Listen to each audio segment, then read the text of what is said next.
হিন্দুরা এখনো তোমরা জাগিল হয়ে যাও। আমাদের দুর্গাপূজা চলে আসলো, দুর্গাপূজার এক সপ্তাহ আগে কি দে, মহালয়াদের। মহালয়ার জন্য কি মাইক টাঙানো ছিল, মাইক বাজা হয়েছিল ভোরবেলায়।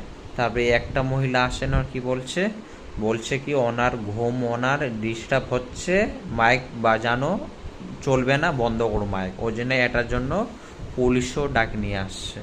তাহলে একে আমি বলতে চাই, এই মহিলাটাকে আমি বলতে চাই, এমন তো, এমন আপনি বলছেন, তাহলে তো মসজিদে তো দিনে 5 বার করে নামাজ পড়ে।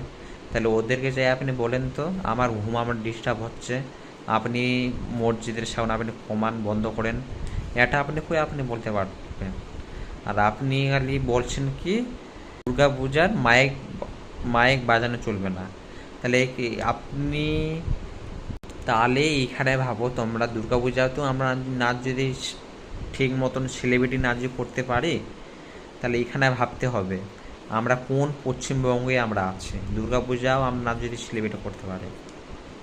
আর এই সব মহিলারা, ওরা কি প্রবগণ্ডা ওরা ফেলাচ্ছে, কেন কি যে কোনো আমাদের বাঙালি হিন্দুর, বাঙালির যে কোনো উৎসব চলে আসছে, ওদের ওদের কি ওদের অসুবিধা হচ্ছে, ওদের অসুবিধা হচ্ছে কি, হ্যাঁ মাইক বাজানো চলছে না, মাইক বাজানো চলবে না, আমাদের ঘুম, আমাদের ডিস্টার্ব হচ্ছে। আর তোমরা কি এখানে দিনে 5 বার করে এখানে নামাজ পড়ছো, তাহলে আমাদের কোনো ডিস্টার্ব হচ্ছে না? বেবকুম মহিলা।